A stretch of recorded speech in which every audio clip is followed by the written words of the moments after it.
Shalom saudara sekalian.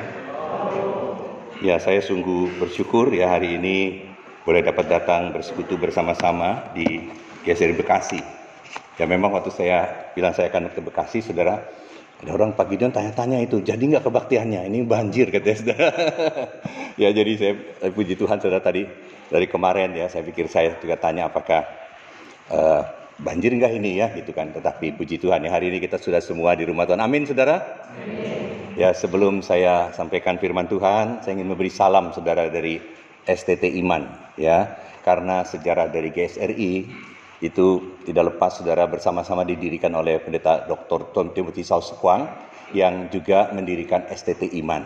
Dan juga terima kasih karena dari tengah-tengah jemaat GSRI Bekasi ada 2 orang yang diutus langsung atau tidak langsung dari sinode juga dan duduk bersama-sama menjadi pengurus yayasan ya. Kalau boleh saya minta berdiri Penatua Herman Suwita dengan Diaken Nur Cahya, boleh berdiri? Nah, ya saudara, saya nggak sendirian ya. Tolong doakan kami saudara sekalian ya. Nah, STT Iman akan ada raker ini pada Jumat Sabtu yang akan datang, akan ada raker. Terutama kami sedang membahas mengenai destination statement yang dimantapkan, saudara. Ya mungkin sedikit saja, walaupun hari ini bukan pekan teologi, tetapi saya tadi ditemani oleh 2 orang dari pengurus yayasan STT Iman. Nah, jadi saudara, kita Iman itu terkenal dengan 3K dan 3P-nya sekarang ya. Jadi komitmen, karakter, dan juga kompetensi yang dipersiapkan untuk mendidik hamba-hamba Tuhan di dalam 3 hal penekanannya, saudara, yaitu penginjilan, lalu pastoral, dan juga pendidikan Kristen. Ya, jadi tolong saudara doakan hal ini. Tadi juga saya ketemu beberapa pemuda ya. Tadi pertama saya ketemu anaknya Pak Thompson ya. Saya bilang, ini mau jadi hamba Tuhan enggak? Jadi saya selalu memanggil pemuda-pemuda saudara ya. Kalau ada yang terpanggil hari ini, tolong saudara doakan ya. Nah, anak saya sendiri saudara, dulu pada waktu masih dia mungkin kira-kira masih SD ya. Ikut KKR-nya Pak Stephen Tong di Bandung, KKR anak. Ya waktu itu Pak Tong di KKR dewasa, dia ada KKR anak. Lalu anak saya mempersembahkan diri, saudara. Dikasih pas waktu itu ada The Gideonist National, kasih Alkitab itu, ada penyanyian baru, ditulis KKR tahun berapa, dan dia bertekad menjadi hamba Tuhan. Ya, tetapi kan memang jadi hamba Tuhan itu bukan karena keturunan, saudara, bukan ya, tapi karena panggilan. Nah, saya juga ingat Daniel, kamu dipanggil hamba Tuhan. Terus tapi saya punya semua bilang, jangan dipaksa-paksa lo ya, biar dia bebas ya, dia bebas, saudara ya. Dia sekolah fisika. S1, S2, S3 dapat PhD-nya saudara, dengan pimpinan itu dapat beasiswa, ya dia juga dapat beasiswa dengan anugerah Tuhan di Harvard saudara ya. Saya nggak pernah kepikir bisa sekolah di Harvard, mimpi pun nggak berani saudara, tapi anugerah Tuhan, ya Tuhan pimpin, dia dapat PhD-nya di dalam atomic fisik di Harvard. Nah tetapi diam-diam dia ambil teologi saudara. Ya S1-nya lewat online, tapi dia cari yang berbayar, yang dia bilang dia mau dapat yang bermutu dan sebagainya. Dan dia sekarang sedang menyelesaikan tesis S2-nya, saudara. Ya, dalam teologi. Dia bilang, Daniel, kamu ini kok? Jadi saya juga bersuka-cita, saudara. Ya, dia ingin jadi penulis Kristen. Beberapa penulisannya sudah masuk ya, dan juga. Nah, jadi di sini sudah kalau ada yang terpanggil, biarlah ada hamba-hamba Tuhan yang terpanggil dari GSRI Bekasi. Amin, saudara. Amin. Ya, jadi kalau ada anak Anda yang menjadi hamba Tuhan, doakan saudara sekalian. Dan juga tolong dukung STT Iman. Kami bersyukur ya, memang STT Iman banyak mendapat dukungan juga dari orang-orang yang mendukung untuk beasiswa mahasiswa, kita tercukupi, dan untuk operasional saudara, masih ada kebutuhan. Ya, tolong doakan dalam doa, daya dan dana saudara ya. Tolong Anda doakan kalau ada yang tergerak, biar saudara mendukung khususnya operasional STT Iman ya. Tuhan memberkati saudara sekalian. Kita akan masuk dalam firman Tuhan hari ini. Kita akan membaca 2 bagian Alkitab, saudara. Pertama dari Ibrani pasal 10. Ibrani pasal 10 di dalam ayatnya yang ke-19 ya.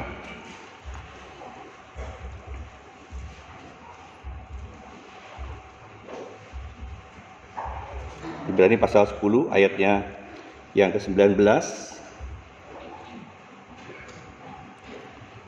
sampai dengan ayat yang ke-25. Nanti ada Mazmur 133 ayat 1 sampai 3.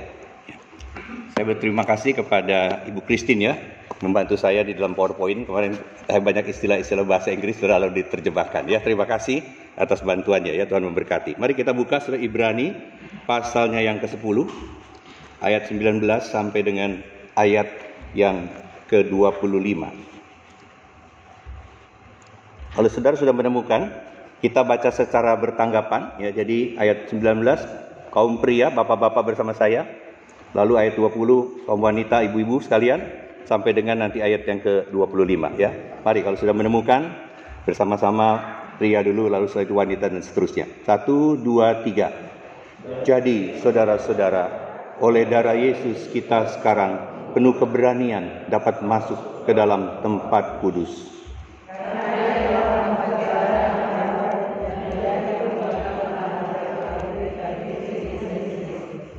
Dan kita mempunyai seorang imam besar sebagai kepala rumah Allah.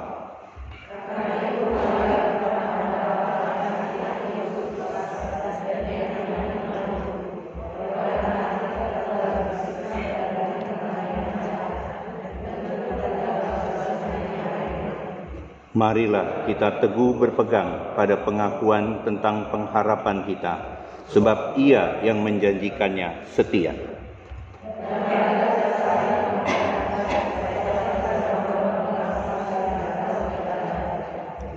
Janganlah kita menjauhkan diri dari pertemuan-pertemuan ibadah kita, seperti yang dibiasakan oleh beberapa orang.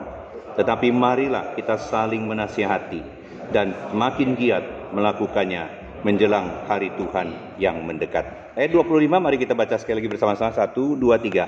Janganlah kita menjauhkan diri dari pertemuan-pertemuan ibadah kita, seperti dibiasakan oleh beberapa orang. Tetapi marilah kita saling menasihati dan semakin giat melakukannya menjelang hari Tuhan yang mendekat. Lalu kita beri tanda di sini, saudara, kita akan masuk ke dalam Mazmur 133. Ini satu Mazmur yang indah, saudara-saudara sekalian, yang berhubungan dengan persekutuan, ya, fellowship. Ada 3 ayat, mari kita baca bersama-sama saja ini semua, saudara, ya. Mazmur 133, kita baca bersama-sama. Kalau sudah menemukan, persaudaraan yang rukun. Mari, 1, 2, 3. Nyanyian ziarah Daud. Sungguh alangkah baiknya dan indahnya apabila saudara-saudara diam bersama dengan rukun. Seperti minyak yang baik di atas kepala meleleh ke janggut, yang meleleh ke janggut Harun dan ke leher jubahnya. Seperti embun gunung Hermon yang turun ke atas gunung-gunung Sion, sebab kesanalah Tuhan memerintahkan berkat kehidupan untuk selama-lamanya.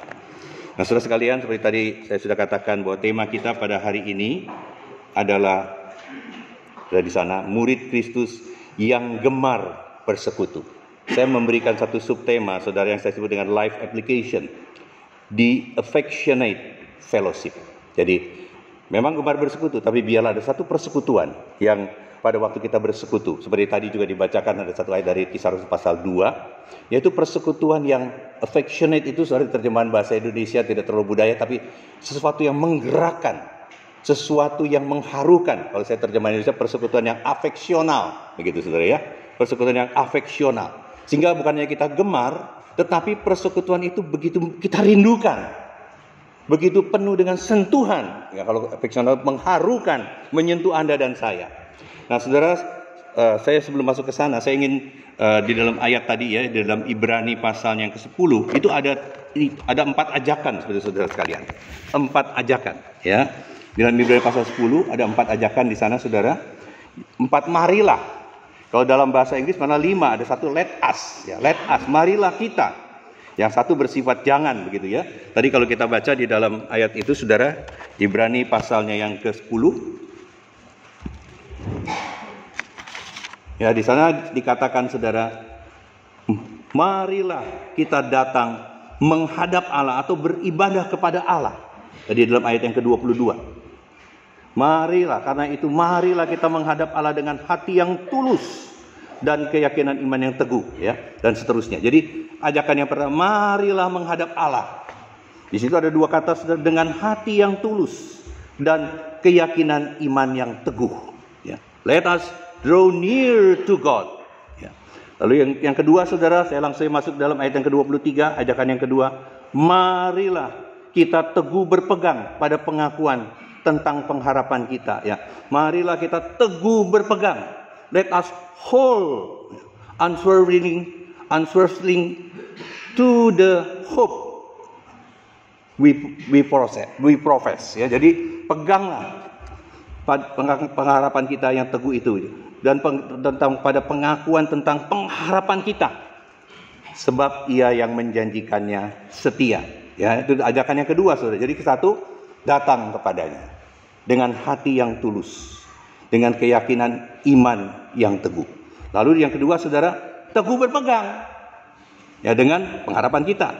Dan sebab Ia menjanjikannya setia, seperti lagu tadi, ya, bukan kebetulan saudara, lagu tadi mengatakan walaupun Tuhan sepertinya tak menolong, begitu kan? Dan Tuhan menolong kita dengan anugerahnya. Maka tadi tetap setia, tetap percaya, tadi dinyanyikan oleh Persekutuan Wilayah Iconium, kata tadi, ya. Saya juga tergerak dengan kata-kata lagu itu, saudara, ya. Lalu ajakan yang ketiga, saudara, di dalam ayat yang ke-24. Marilah kita saling memperhatikan. Let us consider, ya, each other. Ya, jadi mari kita satu dengan sama lain saling memperhatikan, supaya kita bisa saling menguatkan di sana, supaya kita bisa saling mendorong dalam kasih dan perbuatan baik. Nah, yang keempat, saudara, sebelum masuk yang keempat itu di dalam ayatnya yang ke-25 itu, ya, karena dikatakan ada dua sebetulnya dalam bahasa Inggris, saudara. Janganlah kita menjauhkan diri dari pertemuan-pertemuan ibadah kita, seperti yang dibiasakan oleh beberapa. Tetapi marilah kita saling menasihati, dan semakin giat melakukannya menjelang hari Tuhan yang mendekat. Ya, kalau di dalam bahasa Inggris ada dua di sana. Kalau di bahasa Indonesia hanya satu marilah. Jadi ada 4 marilah yang positif. Ada satu marilah let us not giving up, dikatakan dalam bahasa Inggris, ya, saudara, ya. Lalu satu lagi let us dikatakan encourage each other, one another, ya. Jadi ada 4 ajakan positif dan 1 ajakan yang mengingatkan janganlah kita menjauhkan diri dari pertemuan-pertemuan ibadah kita, tetapi marilah kita saling menasehati dan semakin giat melakukannya menjelang hari Tuhan yang mendekat. Nah, saya percaya tema mengenai murid, ya, sudah dibahas, saudara. Ya, nah, dengan singkat saja kita ingat apakah pengertian murid, ya. Nah, pengertian murid di dalam perkembangan historical word dari murid itu, saudara, ada 3. Yang pertama itu adalah yang namanya murid Kristus, the personal hearers of our Lord Jesus Christ. Jadi yang secara pribadi mendengar panggilan Tuhan. Nah, itu pertama-tama diterapkan kepada 12 murid, saudara, ya. Secara pribadi mendengar panggilan Tuhan. Yang kedua, akhirnya the follower of Christ, pengikut Kristus. Dan yang ketiga, saudara, dalam perkembangan yang terakhir itu artinya the imitation of Christ. Jadi yang kedua pengikut Kristus, lalu yang terakhirnya, saudara, itu adalah yang makin serupa Kristus. Khususnya di dalam kata Kristianos.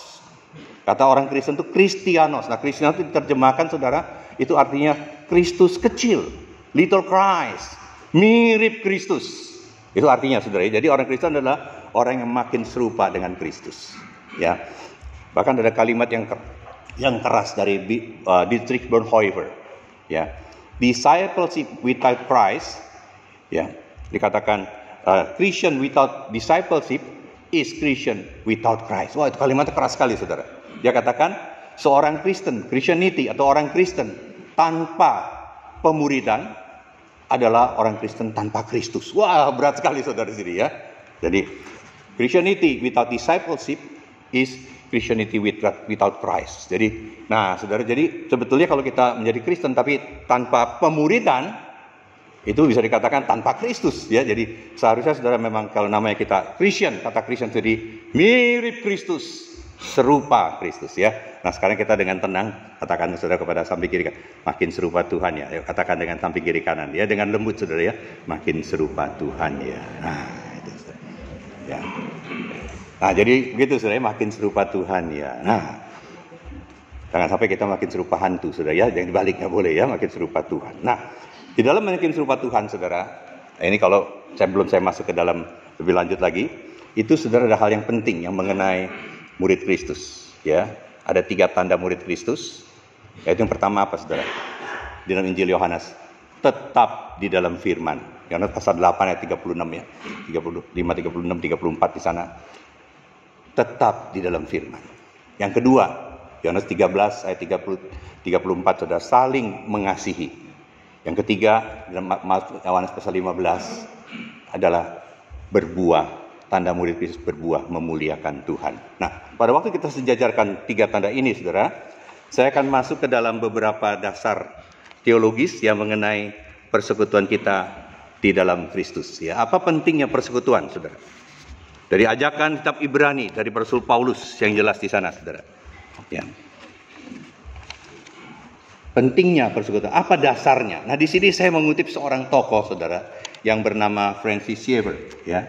Nah, Francis Schaeffer ini dia, saudara, mengatakan, kalau kita ingin bersaksi, nah ini sebuah yang ada di belakang, tadi saya lihat, saudara, ya, ke seluruh bumi beritakanlah Injil.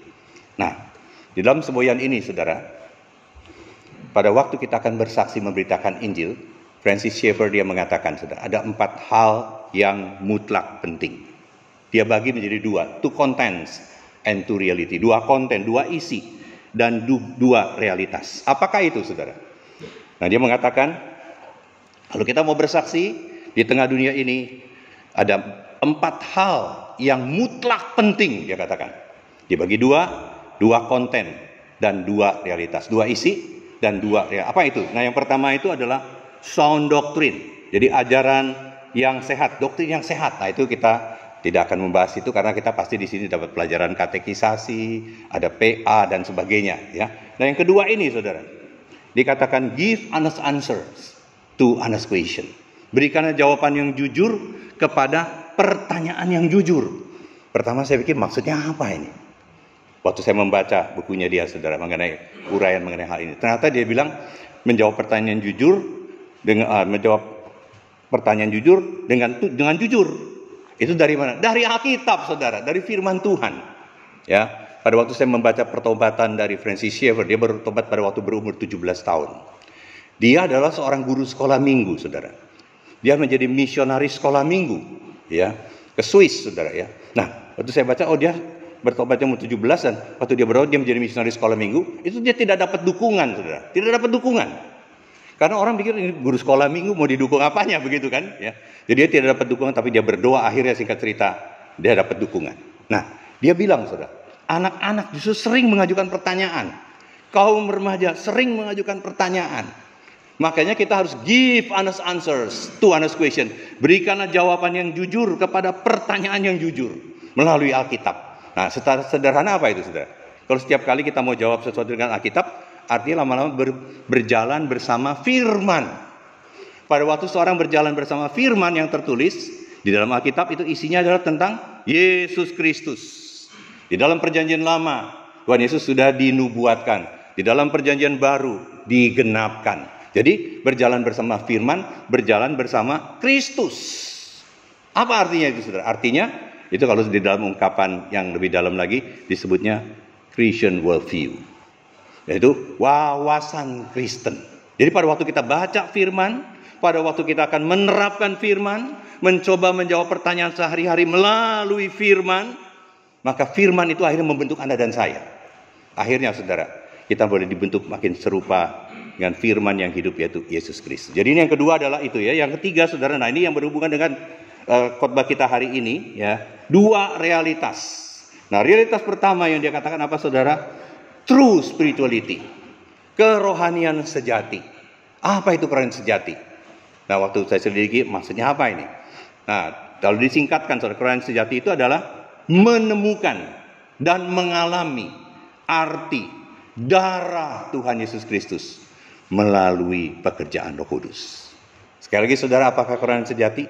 Menemukan dan mengalami arti darah Tuhan Yesus Kristus melalui pekerjaan Roh Kudus.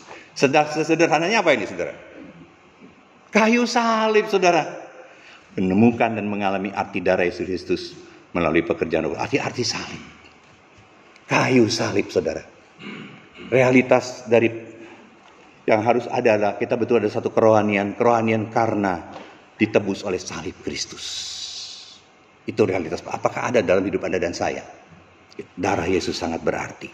Begitu menyebut salib Kristus. Nah, kita, saudara, hari ini kalau di dalam Christian kalender Kristen, hari ini kita memasuki minggu apa, saudara?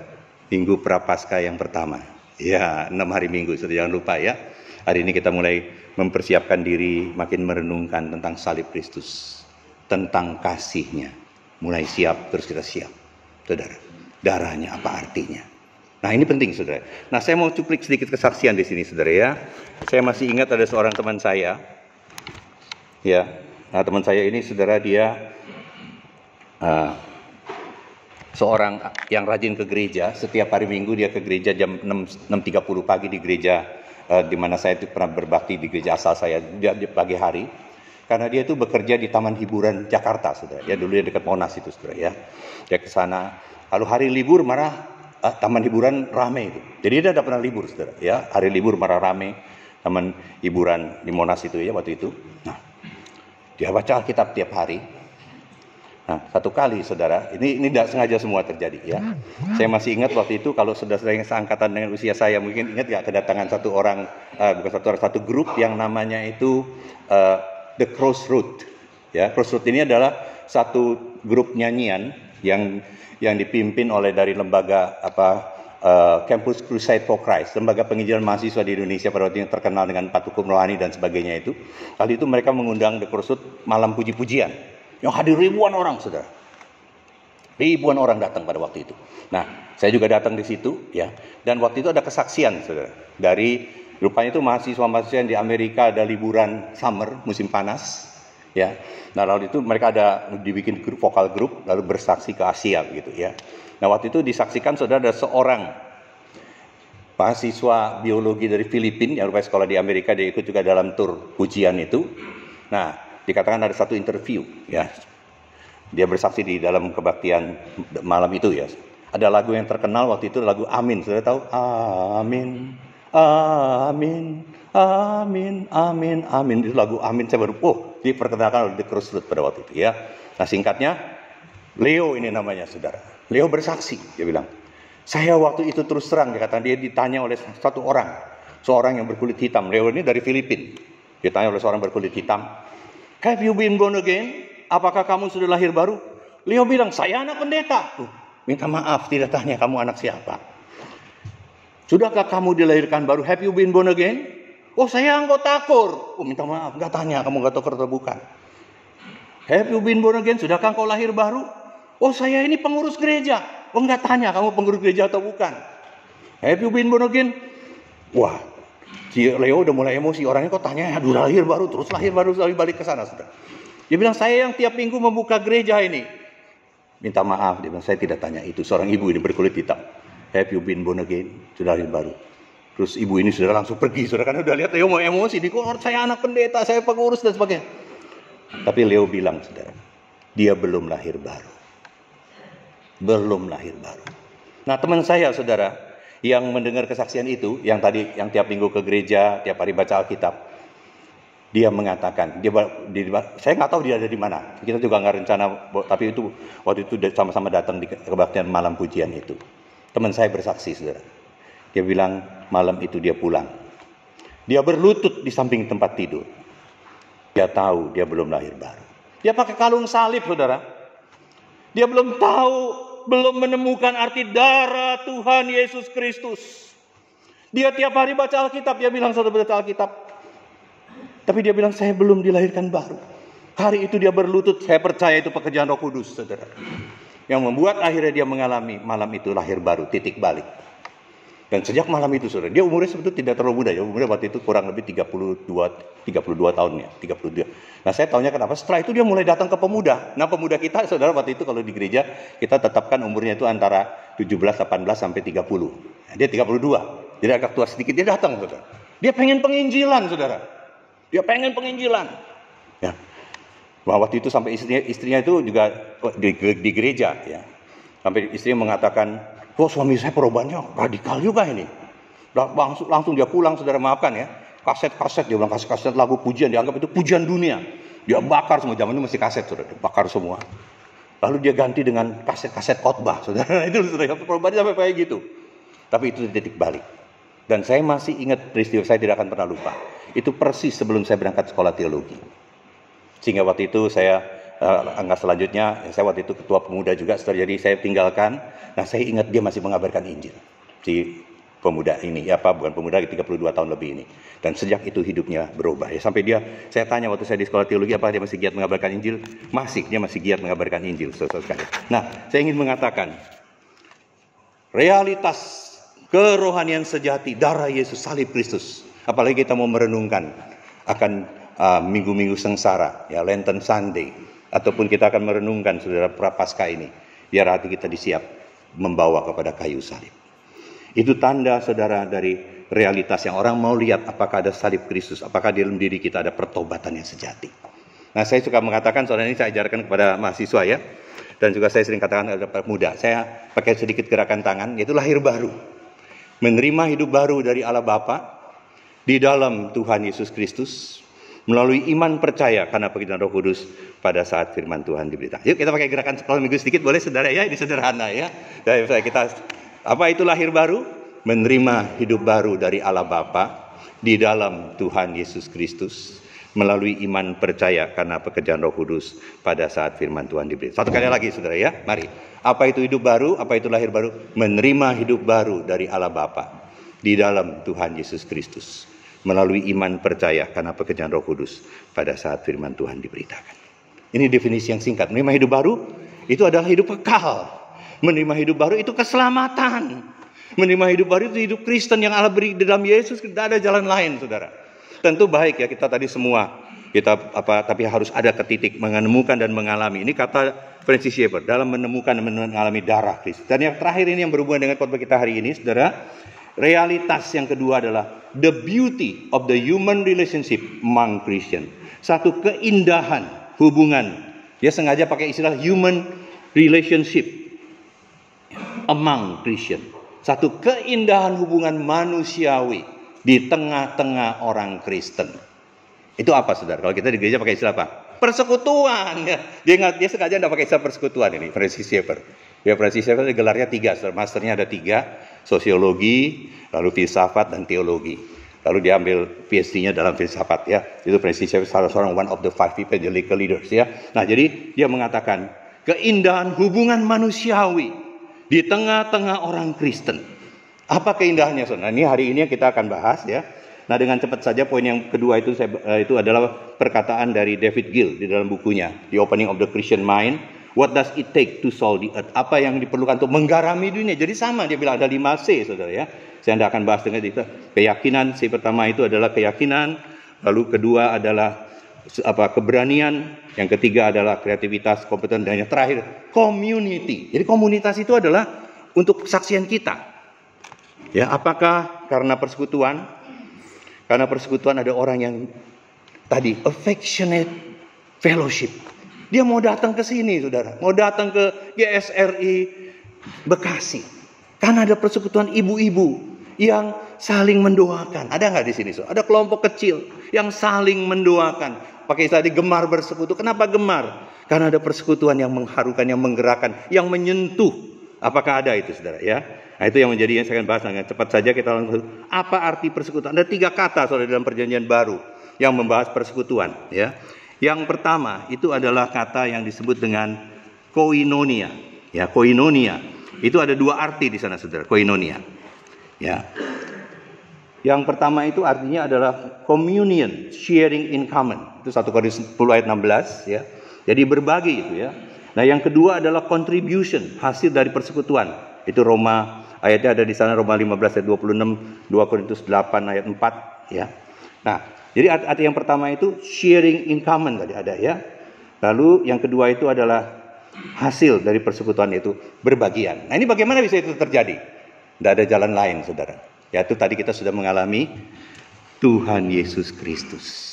Sehingga ada sesuatu yang kita mau bagikan. Karena Tuhan begitu indah. Nah, ini penting dalam persekutuan. Yang pertama koinonia itu ya. Yang kedua metoke. Nah, kata metoke ini, saudara, itu dalam arti partnership ya, kemitraan. Partnership. Jadi 1 Korintus 2 Korintus 6 ayat 14 ya. Nah, yang berikut, saudara, itu adalah Mazmur 122 ayat 3. Jadi dicontohkan di situ ya, di dalam petoke itu Yerusalem kota yang syarat dengan persekutuan ya. Nah, yang ketiga itu adalah kata koinonos. Itu adalah partaker, orangnya, saudara. Orangnya ya, partner. Partner itu tadi rekan ya. Nah, itu Jadi 3 kata ini merupakan dasar persekutuan, makna persekutuan dalam kekristenan. Jadi ke-1, sharing in common. Sharing in common apa? Yesus Kristus kita sudah alami. Juga ada kontribusi karena kita sudah alami, kita ingin bagikan. Ya. Lalu kedua, sama dalam kerekanan. Ya. Yang ketiga itu adalah orangnya. Nah, yang berikut kita masuk ke dalam apa itu yang disebut dengan persekutuan di antara umat Tuhan. Nah, dasarnya tadi sekali lagi sudah ada 3. Persekutuan dengan Tuhan, fellowship with God. Yang kedua, kehadiran Kristus. Yang ketiga, firman Tuhan. Ya, dengan cepat saja saudara, dalam persekutuan itu, saya dulu itu yang terkenal disebutnya ada love, ada yang menyebutnya loving group, kelompok saling mengasihi. Ada yang menyebutnya care group, saling memperhatikan, caring group. Ya. Nah, itu dasarnya apa saudara? Nah, biasanya harus ada 3 unsur. Pertama adalah kita mengalami firman Tuhan. Ada yang memakai khotbah hari Minggu, ya dibahas lagi. Bagaimana firman diterapkan. Lalu yang kedua, bagaimana kita mengalami apa firman ini dalam hidup kita. Itu sharing. Dan yang ketiga biasanya apa saudara? Doa. Saling mendoakan. Ya, jadi ada persekutuan dengan Tuhan. Lalu kita mengalami firman. Lalu juga ada saling mendoakan. Ya. Nah, itu di sana. Nah, mengenai lalu yang berikut dengan cepat saja di sini sudah persekutuan di antara umat Tuhan. Itu kalau dilihat sini banyak saudara ya, the expression of soft fellowship, persekutuan affectionate, persekutuan yang menyentuh itu apa? Ya. Nah, pertama itu Tuhan Yesus mendoakan supaya mereka menjadi satu, ya. Lalu yang kedua saudara dinyanyikan di dalam Mazmur, tadi Mazmur 133 nanti kita akan bahas dengan singkat.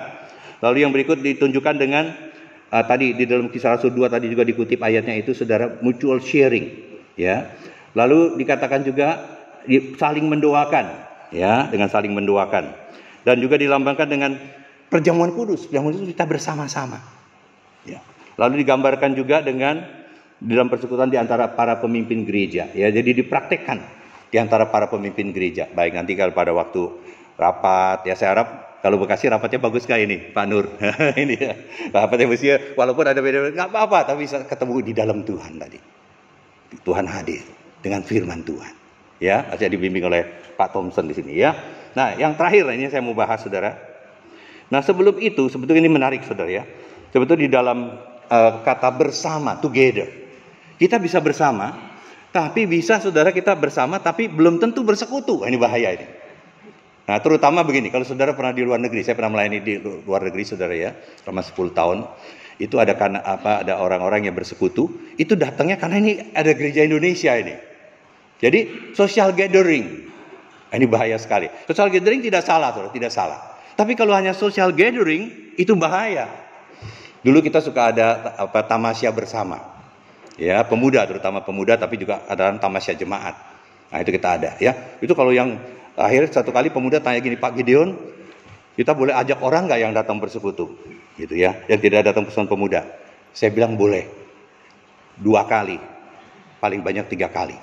Kadang-kadang mereka hanya datang mau tamasyanya, saudara, ngerti ya? Nggak salah. Bisa bilang udah 2 kali atau 3 kali. Kalau tidak, nah kita mau ajar mereka mengenal firman Tuhan. Tidak apa-apa mereka ikut persekutuan kita. Nah di sana suka ada makanan masakan Indonesia, mereka datang. Tapi kita ingin mereka bukannya together, tapi boleh fellowship, ya, to fellow in one ship, gitu. Bersama-sama. Nah itu kita harus melakukan hal itu, ya, saudara. Nah, jadi itu saya katakan saudara. Jadi mereka akhirnya ngerti, oh baik Pak, kita harus bawa mereka selain datang ke dalam tamasya, mereka juga harus mengenal Tuhan Yesus Kristus, ya. Jadi itu yang kita lakukan saudara. Ya. Nah, ya sorry ini saya hilang sebentar saudara ya. Jadi kita lanjutkan saudara. Yang saya mau masuk adalah yang keempat itu. Bagian yang keempat yaitu adalah the blessing of fellowship. Nah ini yang kita mau tanya, the affectionate fellowship. Bagaimana ini bisa terjadi? Nah yang pertama sudah di dalam Mazmur tadi, itu disebutnya, saya singkatkan saya di the celebration of redemption. Jadi itu adalah satu perayaan. Bagaimana kita orang berdosa ini loh, nggak layak ini. Kita bisa bersama-sama, kita bisa ketemu. Hari ini kita bisa ketemu saudara, di sini pasti dari banyak daerah. Ya, tadi kita tanya dari daerah ini, daerah itu. Misalnya Pak Thompson dari Toraja katanya ya. Lalu ada lagi yang dari Semarang, istri saya juga orang Semarang dan sebagainya, bisa ketemu. Nah, jadi kita bisa ketemu saudara karena penebusan Kristus. Karena kita ditebus oleh darah Kristus. Kita disebut dalam nama Tuhan Yesus. Nah, untuk kali ini sudah saya langsung teringat kesaksian dari seorang ibu. Ibu ini pada waktu itu berumur 62 tahun, dia berbakti dari Jakarta ke Vancouver ya, ke Kanada, karena ada anaknya di sana. Lalu dia datang ke gereja. Satu kali dia bilang, Pak Gideon, saya ketemu teman main bulu tangkis saya waktu saya umur 17 tahun. Saudara bayangkan dari 17 tahun umur 62. Tidak pernah ketemu. Ketemunya karena datang ke gereja, ke rumah Tuhan, ketemu. Nah, baik nggak itu saudara? Baik. Ya, jadi kata bersama itu di dalam bahasa Yunani ada 4 saudara. Ya, kata sambung bersama itu. Pertama syn, S-Y-N.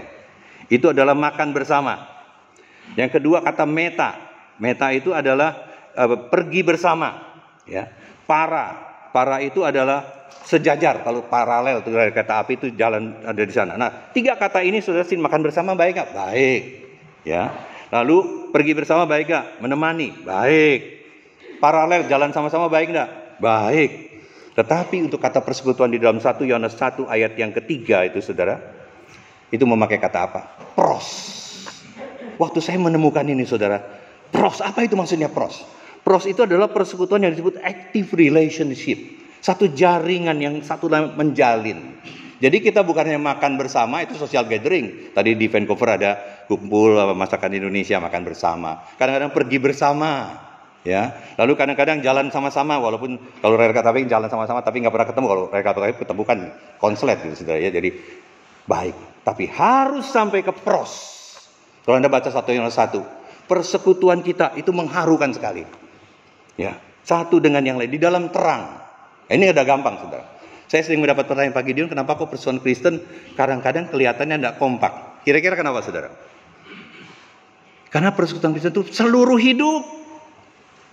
Kita kalau hanya ikut klub badminton, klub catur, oke kita ngomong badminton ya, tapi yang lain jangan ngomong. Nah, jadi kelihatan kita terus sama, karena ngomong cuma badminton, ngomongnya cuma catur, ngomongnya cuma golf. Tapi pada waktu kita ngomong seluruh hidup, wah, ini mulai tidak enak ini. Kamu gimana nih hidup keluarga dan apa? Mulai kita nggak enak kan saudara, ngerti? Nah itulah persekutuan Kristen karena kelihatan seperti tidak enak. Itu kenapa? Karena keseluruhan. Kita ingin bukan hanya makan bersama, bukan hanya pergi bersama, bukan hanya jalan bersama, tapi satu dengan yang lain, saling membangun. Bagaimana ini bisa terjadi, saudara? Tidak ada jalan lain. Darah Kristus. Ya, saya tidak bisa sampaikan semua pada hari, tapi kalau Anda melihat di dalam Filipi 2 ayat 1 sampai dengan ayat 11. Ya. Kata kuncinya bagaimana bisa sampai sama-sama bersekutu? Jawabannya ada the mind of Christ, punya pikiran Kristus. Itu pikiran Kristus tadi, wawasan Kristen ya. Christian worldview. Bagaimana bisa terjadi? Dijawab, Tuhan Yesus merendahkan diri. Dia menjadi sama dengan kita dan bisa taat sampai mati. Jadi artinya Tuhan Yesus menanggalkan. Itu disebut istilah teologinya kenosis. Kenosis itu mengosongkan diri. Apa arti mengosongkan diri? Mengosongkan diri artinya dia ada. Dia Tuhan sejati, manusia sejati. Tapi dia kosongkan ketuhanannya untuk supaya sama dengan kita. Bukan berarti dia bukan Tuhan. Dia tetap Tuhan, tapi dia kosongkan. Supaya bisa menjadi sama dengan Anda dan saya. Supaya kita pun bisa menjadi serupa dengan dia. Sehingga kita bisa diselamatkan dan ditebus di dalam darahnya. Nah, saudara sekalian, kata kuncinya satu, pengorbanan. Kalau kita mau bersekutu, tidak ada jalan lain. Kita mengalami salib Kristus. Lalu kita bisa menerima, dilahirkan baru, hidupnya berubah. Sejak Yesus ada di hatiku, di hatimu, maka sejak itu kita berpusatkan bukan kepada diri kita sendiri, tetapi ada Kristus di situ. Yang mengubah Anda dan saya, orang yang tidak layak ini. Tapi karena darah Kristus, kita bisa dapat hidup yang kekal itu. Saudara, ada satu nyanyian yang saya tidak pernah lupa tuh, nyanyian kalau hari Natal masih ingat? Oh Holy Night. Terutama pada waktu sampai ke kalimat fall on your knees, berlutut. Saya langsung ingat perkataan Martin Luther. Believing in God is getting down on your knees. Percaya kepada Allah, kita berlutut, kita terima Tuhan Yesus di situ. Sehingga akhir lagu Holy Night apa saudara? Oh Holy Night. Oh night divine. Malam yang ilahi itu. Kita orang yang tidak layak, orang berdosa. Bagaimana bisa ilahi? Tidak ada jalan lain. Kalau ada hidup Kristus masuk ke dalam diri Anda dan saya. Seperti teman saya tadi. Dia pakai kalung salib, dia sering ke gereja, tapi dia belum dilahirkan baru. sampai dia menemukan dan mengalami arti darah Tuhan Yesus. Nah, kalau itu kita mengalami celebration of redemption. Yang kedua, saudara, itu sukacita. Itu digambarkan di dalam Mazmur 133 tadi. Ya. Sukacita itu dikatakan seperti minyak, ya. Yang meleleh tadi, saudara, kan, seperti minyak itu. Jadi yang membuat kita, minyak itu apa, saudara? Kalau ada karatan apa itu membuat persekutuan itu bisa lancar, ya. Nah, minyak itu, saudara, digambarkan the rejoice in keeping love alive. Ya, minyak itu seperti minyak yang bersukacita menjaga cinta kita, kasih kita bersama. Nah, di sini saya mengutip dari kalimat dari seorang, saudara, ya, Percy Shelley. Di dalam kalimatnya, saudara, yang di dalam tulisannya dia mengatakan ini adalah mengenai pernikahan, ya. Yaitu saya selalu mengatakan theology of the church, itu kata oleh Jane Gates, parallel as the theology of the family. Jadi sejajar teologi gereja, keluarga Allah, sejajar dengan teologi keluarga. Nah, bagaimana bisa tetap menjaga cinta atau kasih kalau dalam suami istri? Satu, mesti ada respect. Ya, kedua, mesti ada romance. Ketiga, mesti ada forgiveness, pengampunan. Ya. Nah, hari ini Bapak Ibu yang sudah lama nikah, termasuk Pak Herman, coba kita, ya, masih ada romance, masih ada respect nggak itu? Respect, menghargai. Kita kadang-kadang suami itu sudah take it for granted. Istri lakukan ini, jarang mengucap terima kasih. Masih ucap, kalau Pak Herman pasti masih, ya. Nah, itu terima kasih istriku. Ya, atau kita kadang-kadang udah istri sendiri kok. Nah, masih ada menghargai suami-suami? Masih ada suami-suami menghargai? Kali ini kalau belum, nanti pulang, ya. Hargai istrimu. Kalau perlu cium dia, terima kasih. Selama ini aku lupa. Ah, itu, ya. Ya. Itu respect. Yang kedua, romance.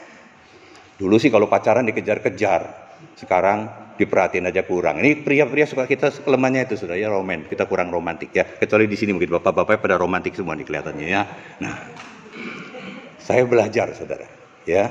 Romance itu adalah melihat keindahan cinta di dalam hal-hal yang indah. Itu bagaimana? Itu banyak cara, ya, saudara, untuk belajar. Ya, salah satu melihat keindahan. Ya, saya suka ngomong-ngomong dengan Ibu Yohana, saya belajar, saudara. Ya, nah, dia karena papanya romantik, dia lebih romantik dari saya, jadi saya belajar, saudara, ya. Nah, orang Barat di sini hebat, saudara, ya. Tapi kadang-kadang Barat juga bahaya, saudara, ya. Dia bisa duduk sebentar, nanti lain kali tahun depan udah berpisah. Nah, kita beda. Orang Asia kadang-kadang cinta nggak pernah ngomong, diam-diam bikin kopi aja, gitu kan. Nah, tapi sekarang mesti belajar ngomong, saudara, ya. Itu kata Shakespeare, ya. Kalau cinta nggak pernah dikatakan, itu seperti kado tidak pernah dibuka bungkusnya. Nah, saya belajar, saudara. Buat saya nggak gampang, ya, apalagi dari keluarga latar belakang tertentu, Oriental ataupun Tionghoa. Bahkan kadang-kadang, saudara, nggak pernah saya lihat papa saya bilang, wah, ini sama mama di depan kita, nggak pernah, saudara. Ya, jadi, nah, kita mesti belajar, ya. Say it. Nah, ini kan bulan Valentine nih, nggak lama lagi, ya. Say it with, udah lewat, saudara, bulan Valentine, ya, udah. Say it with dan coklat kadang-kadang, ya. Say it with jagung, ya. Say it with apa, terserah, saudara. Ya, bapak-bapak coba pakai berbagai cara, kita mesti belajar. Itu romance, saudara. Yang ketiga, pengampunan. Kalau di sini itu bicara mengenai, saya ingat langsung Ruth Graham. Satu kali dia diinterview, saudara, oleh ABC, TV ABC. Ibu Ruth Graham, pasti Billy Graham ini luar biasa nih, tokoh KKR Amerika, keliling kemana-mana. Dia bilang, tidak, saya mau bunuh Billy Graham. Kaget semua, saudara-saudara sekalian. Artinya dia mau mengatakan, kadang-kadang bisa ada perbedaan salah mengerti, tetapi itu yang dikatakan oleh Ruth Graham. Justru dia bilang, kemenangan kita justru di dalam salah satu mengampuni, mengerti. Suami istri, biarlah sebelum kita bersekutu juga di gereja ada pengampunan. Belajar menghargai. Ya, membangun keindahan. Nah, kalau di gereja dengan keindahan melalui kesaksian tadi, kita lihat, oh, saudara kita doakan mengalami keindahan Tuhan. Dan yang ketiga, saudara, itu dikatakan di dalam Mazmur itu seperti embun Gunung Hermon yang turun di Bukit Sion. Nah, nanti kalau saudara ada kesempatan lihat itu kamus Alkitab di belakang, lihat peta Alkitab di belakang. Anda lihat di manakah Gunung Hermon, di manakah Bukit Sion. Bukit Sion itu Yerusalem, saudara. Ya. Itu sebetulnya kalau Anda ini peta Palestina, atasnya itu, saudara, itu adalah Galilea. Ada Gunung Hermon di sana, Samaria. Lalu di bawah ini Yudea. Ya, kalau begitu dicenarakan Galilea, Samaria, Yudea. Nah, itu bagaimana di Gunung Hermon bisa turun di Bukit Sion. Itulah the miracle of fellowship. Tadi saya saksikan satu tadi. Ya, ketemu tadi ibu itu, ibu yang pemain bulu tangkis, dia ketemu di gereja. Ya. Nah, biarlah kita juga boleh mengalami keindahan Tuhan di dalam persekutuan. Menjadi mujizat, dia menguatkan saya. Ya kita juga boleh menguatkan dia, saudara sekalian. Dan yang keempat, terakhir, Tuhan akan mengirimkan berkat. The Lord sends blessing even life forever on fellowship. Ya. Jadi di dalam persekutuan Tuhan bagaimana boleh memberikan berkat di tengah-tengah kita dengan keindahan karyanya. Nah, saudara, di sini saya mengutip seorang penulis ya yang bernama John Powell. Ada bukunya sudah beberapa diterjemahkan dalam bahasa Indonesia. Itu di dalam tingkat-tingkat hubungan, saudara. Tingkat-tingkat hubungan itu ada yang disebut dengan 5 tahap, saudara. Kesatu itu basa-basi. Kedua itu mempercakapkan sesuatu. Yang ketiga itu pendapat. Yang keempat itu perasaan. Yang kelima terbuka jujur. Ya, sekali lagi, basa-basi, selamat pagi, itu baik ya. Yang kedua mulai omongin sesuatu. Kalau kita mau membicarakan sesuatu itu biasanya yang positif dan yang negatif, saudara. Positif, puji Tuhan ya, kesaksian ya. Jadi nggak ada gosip ya, amin ya. Nah, dulu saya di gereja Indonesia bilang, Pak, nggak mau gereja banyak gosip. Akhirnya saya bilang, di dalam Tuhan harus bisa dibereskan. Akhirnya ada persekutuan yang indah ya. Yang gosip ada 1-2 lah. Ya, ada ibu-ibu pernah datang sama saya.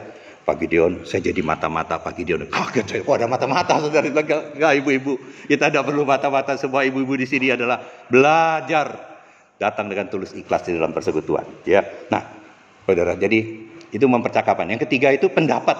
Ya, kita kalau dengar siapa yang menang ini bola dan sebagainya, pasti pendapat. Tapi kita belum ada dalam diri kita di situ. Harus sampai yang keempat, saudara. Perasaan. Apakah di dalam persekutuan kita gemar bersekutu? Ada affectionate fellowship, afeksional persekutuan yang ada di situ. Saya kesentuh, saya jujur membagikan. Kalau ada, saudara, pasti kita gemar. Ya, pasti kita gemar. Nah, yang kelima, terbuka jujur. Nah, ini kalau saya gambarkan pakai gambar, dari mulut ke mulut, yaitu ada tegur sapa. Yang kedua, dari mata ke mata, mulai ngomong-ngomong. Yang ketiga, mulai kasih pendapat dari otak ke otak. Yang keempat, dari hati ke hati. Yang kelima, dari hidup ke hidup. Persekutuan Kristen harus sampai ke 4 paling sedikit. Ya, kadang-kadang suami istri cuma sampai ke 3. Nanti tanya pendapat mami bagaimana anak-anak, pendapat mami tentang sekolah. Apakah suami istri di sini? Apakah antara orang Kristen bukan hanya ngomong pendapat sesuatu, tapi bisa mengemukakan keindahan Tuhan? Affectionate fellowship, persekutuan afeksional, sehingga kita gemar, kita rindu. Nah, kalau tingkat hubungan manusia, saudara, dari mata ke mata, lalu dari mata ke apa? Nyanyian ke hati, ya. Datangnya lintah dari dalam turun ke kali, dari mata turun ke hati, ya. Dari hati ke hati. Setelah itu dari mana, saudara? Yang terakhir. Kita baca di terakhir 1 Tesalonika 2 ayat 17. Sudah kita baca ya, mari. 1 Tesalonika 2 ayat yang ke-17.